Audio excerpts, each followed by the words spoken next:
बिस्मिल्लाहिर्रहमानिर्रहीम जी, मैं हूं जुल्फ़िकार अली शाह और आप देख रहे हैं मरकज़ टीवी न्यूज़ चैनल। आज का जो हमारा मौजू है वो इस वक्त जो पाकिस्तान के अंदर सबसे बड़ी गर्मा गर्म खबर है वो उसके ऊपर है कि 63A का जो फैसला है वो सुप्रीम कोर्ट से आ गया है और जितनी रिव्यू पिटिशंस थी रिव्यू के ऊपर वो उन सबको जो है वो एक्सेप्ट कर लिया गया है और जो 2022 मई का फैसला था उमर अता बंदियाल साहब ने जो किया था उसे कालअदम करार दे दिया गया है। और इसके बाद जो है अब सूरत हाल ये है कि हुकूमत के लिए सुप्रीम कोर्ट ने वाज़िया तौर पे कहा है अपने फैसले के अंदर कि मुनहरफ अरकान का जो वोट है वो बिल्कुल गिना जाएगा। उसके बाद क्या सूरत हाल होती है वो एक अलग चीज़ है कि वो कहते हैं कि जनाब पार्टी का सरबराह जो है वो ख़त लिखेगा चीफ इलेक्शन कमिश्नर को और प्रिजाइडिंग ऑफिसर को, फिर उसके बाद फैसला होगा। वो बड़ा एक अलग सिनेरियो है, वो क्या होता है वो छोड़ दें। लेकिन मेन जो चीज़ है वो ये है कि जो मुनहरफ अरकान हैं उनका वोट गिना जाएगा और उसके बाद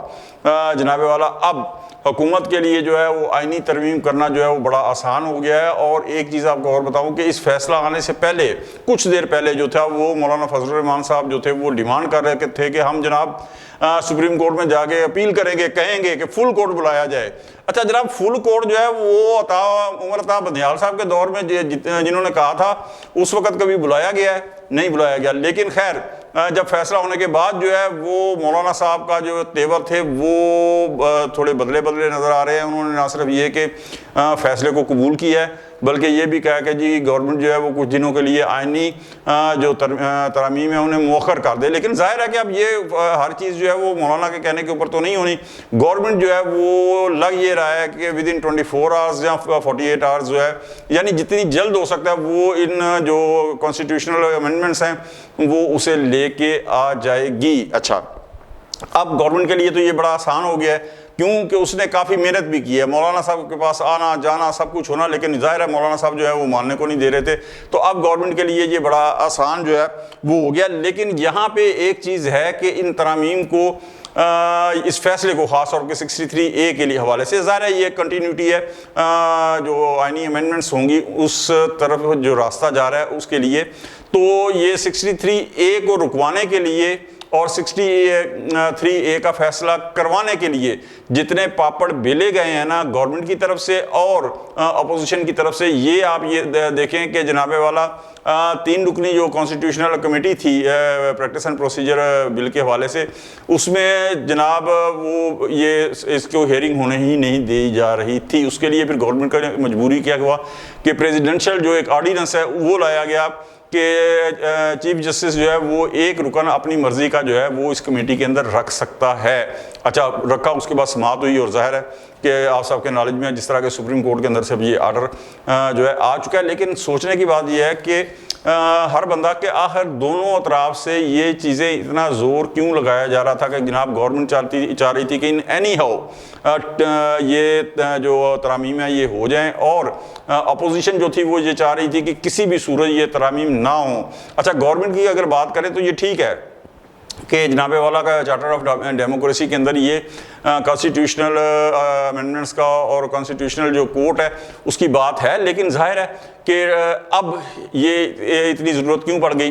तो बात ये आ जाती है कि मैं यहाँ छोटी सी मिसाल दूँ। एक वो देहाती थे तो उनकी 2 बेटियाँ थी, दोनों की शादी हुई थी। तो वो पहली एक बेटी को मिलने गया तो उस बेटी का जो दोनों बेटियां का जो थी शादी थी वो काश्तकार थे। तो पहली बेटी का जो शौहर थे उन्होंने चावल की जो थी वो फसल काश्त की हुई थी।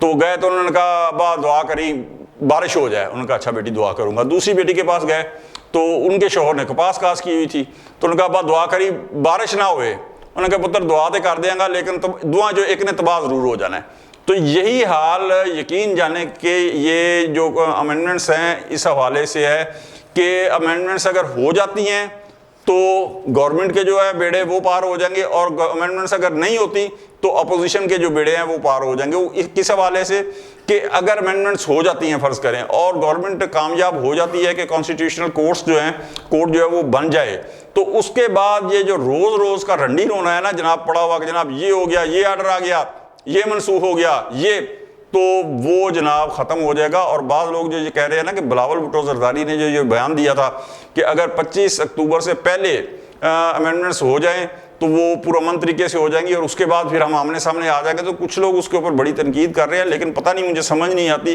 कि जो अगर कोई सच बोल दे और हकीकत पर मबनी बयान दे दे तो उसके ऊपर जनाब उसके ऊपर तनकीद होनी शुरू हो जाती है। क्या किसी को याद नहीं है कि इफ्तिखार चौधरी ने 18वीं तरमीम के बाद 19वीं तरमीम जो थी किस तरीके से गन पॉइंट पे पार्लियामेंट के ऊपर रख के जो है वो करवाई थी कि जजेस की जो अपॉइंटमेंट का है वो एब्सोल्यूट इख्तियार जो है जजेस के को दिया जाए। हालांकि दुनिया में मेरे ख्याल में कहीं ऐसा नहीं है कि जजेस की अपॉइंटमेंट का इख्तियार भी जजेस के पास हो और जजेस को हटाने का इख्तियार भी जो है वो भी जजेस के पास हो। तो ये अच्छा, उसके बाद फिर अजमत सईद साहब जो चीफ जस्टिस है 2015 के अंदर, उन्होंने उड़ा दी पार्लियामेंट की अमेंडमेंट।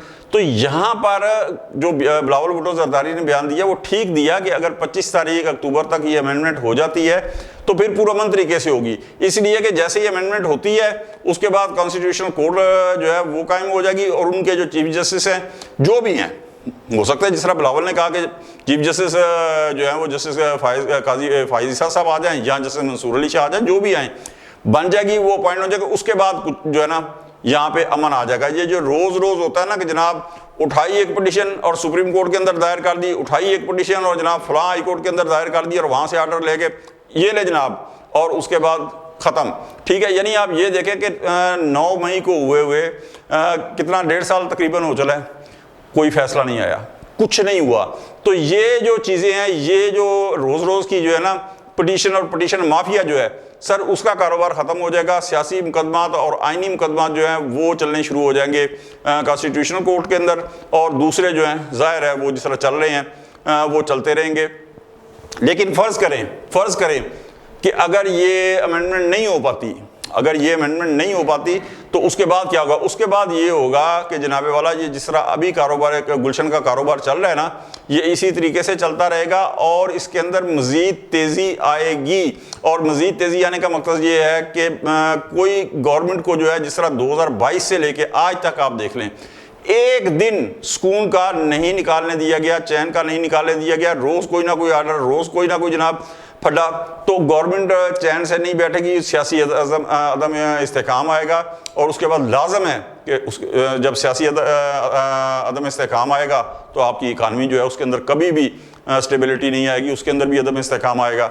तो ये एक बड़ा, मेरी नज़रों के अंदर ये जो फैसला आया सुप्रीम कोर्ट का, ये बड़ा एक पॉजिटिव साइन है। और इसके बाद गवर्नमेंट के लिए जो है ये बहुत आसान हो गया है, कदरे आसान हो गया ये आप कह लें कि अमेंडमेंट करना और उसके बाद अमेंडमेंट के बाद जो है कॉन्स्टिट्यूशनल कोर्ट कायम करना और फिर उसके बाद जरा सुकून आ जाएगा। और यही वजह है, मैं आपको एक चीज़ बताऊँ, यही वजह है कि तहरीक इंसाफ की जानिब से जो जलसों से कन्वर्ट हुआ गया ना सूरत हाल एहतजाजी तहरीक के अंदर के जनाब एहतजाज होगा, उसकी वजह भी ये थी। लेकिन इसके साथ साथ मैं आपको एक चीज़ बताऊँ कि जो इंतहाई अफसोस की बात है कि पाकिस्तान की मेरे ख्याल में अदालती तारीख के अंदर, सियासी तारीख के अंदर, पार्लियामेंट तारीख के अंदर ये first time in the history of Pakistan ये हुआ है कि एक बंदा जो अपने आप को वकील भी कहता है वो कोर्ट नंबर 1 के अंदर, सुप्रीम कोर्ट के अंदर खड़ा होकर वक्त के चीफ जस्टिस को जो है वो ये धमकी लगाता है कि आप हमारे खिलाफ फैसला करके देखें, बाहर 500 वकील खड़े हैं। तो जनाब अब फैसला हो गया है, मुस्तफीन काज़मी साहब अब फैसला हो गया। मैं तो नाम भी नहीं लेना चाहता था। तो ये काजी फाइज ईसा साहब का बड़ापन है कि उन्होंने आपको उसी टाइम गिरफ्तार नहीं करवाया और आपके ऊपर तौहीन अदालत का केस नहीं चलाया, ये उनका बड़ापन है। अब फैसला हो गया है। अब अगर आपने तहरीक चलानी है तो घोड़े भी हैं, मैदान भी हैं आपके पास, चलाएं तहरीक और देखते हैं कि कितना दम है किसके अंदर। फैसला हो गया ना, गवर्नमेंट अमेंडमेंट करने जा रही है। अब आप उस अमेंडमेंट को रोक सकते हैं या उसको बेअसर किस तरीके से कर सकते हैं? सिर्फ अवामी ताकत से, ठीक है, वकला की ताकत से। वकला ने का माज है ना ये अमेंडमेंट जो सुप्रीम कोर्ट का फैसला है। तो आप अगर समझते हैं, जिस तरह आपने कहा कि वकला की ताकत आपके पास है, आप अब वो वक्त आ गया जो आपने कहा था ना कि वकला तहरीक चलेगी। तो मैंने अपने एक पिछले वीलाग में कहा था कि वकला तहरीक 2007 की तरह नहीं चल सकती, उस वक्त हालात और थे, अब और हैं। तो अब अगर आप चलाना चाहते हैं तो जनाब घोड़े भी हैं, मैदान भी हैं, आएँ और चलाएँ। लेकिन ये बाजू जो हैं ये हमारे आजमाए हुए हैं, ये नहीं चलेंगे, इसलिए कि सहूलतकारी के बगैर आज तक कुछ हुआ ही नहीं है। तो मेरा अपना ये ख्याल है कि जिस तरीके से 63A का फैसला कलअदम करार दे दिया है, रिव्यू पिटीशंस जो हैं वो उन्होंने एक्सेप्ट कर ली हैं। और सबसे बड़ी बात यह है कि वो जो फैसला था उसके अंदर सदर मुमलकत ने 4 सवालात के ऊपर राय मांगी थी, वो राय देनी थी, फैसला नहीं करना था। तो बहरहाल कहने का मकसद ये है कि अब गवर्नमेंट के लिए अमेंडमेंट्स का रास्ता आसान हो गया है और आई थिंक कि जितनी जल्द हो सके गवर्नमेंट कोशिश करेगी कि ये अमेंडमेंट हो जाए। और उसके बाद मेरा अपना ख्याल ये है कि 2-4 दिन अगर एहतजाज हुआ भी तो हुआ, वरना मुल्क के अंदर इंशाअल्लाह अमन और शांति का माहौल आ जाएगा। आज तक के लिए इतना ही। अगर आपको हमारा वीलॉग पसंद आए तो लाइक कर दें और दोस्तों तक शेयर कर दें और हमारे चैनल को सब्सक्राइब कर दें और बेल आइकन का बटन ज़रूर दबा दें ताकि आने वाली नई वीडियोज़ आप तक बर वक्त पहुँच सके। अगले वीलॉग तक के लिए जुल्फ़िकार अली शाह को इजाज़त दें। अल्लाह हाफिज़।